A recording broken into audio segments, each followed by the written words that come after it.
ஒடுக்கம்னா என்னப்பா? என்னப்பா இப்படி கேட்டுட்டீங்க? ஒடுக்குதல் அப்படின்னா அவர்களால் செய்ய முடியாத அளவுக்கு கடினமான வேலையை கொடுத்து அவங்க ஏன் செய்யலை அப்படின்ற காரணத்தையும் அறிந்து வச்சுக்கிட்டு அவங்களிடமே போய் கேட்குறது ஏன் செய்யலை அப்படின்னு. அதுக்கு பேர் தான்ப்பா ஒடுக்குதல். இதே தான் ஆண்டவருடைய பிள்ளைகளுக்கு எகிப்து என்ற பிற தேசத்தில் அடிமையாக இருந்தபோது நடந்தது.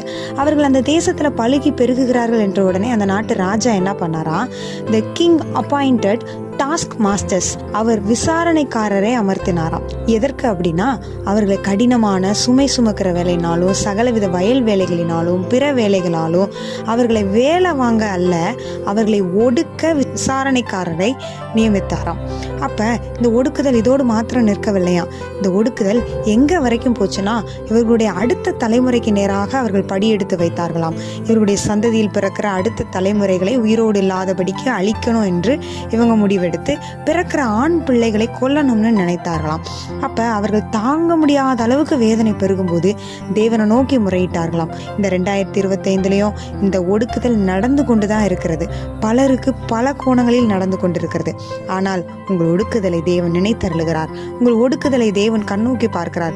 உண்மை ஒன்றே ஒன்று மட்டும்தான், உங்களை எவ்வளவாய் ஒடுக்கினார்களோ அவ்வளவாய் நீங்கள் பெருகுவீர்களே தவிர ஒரு நாளும் குறைவுபட மாட்டீர்கள். தேவன் உங்களோடு கூட இருக்கிறார். ஆமென்.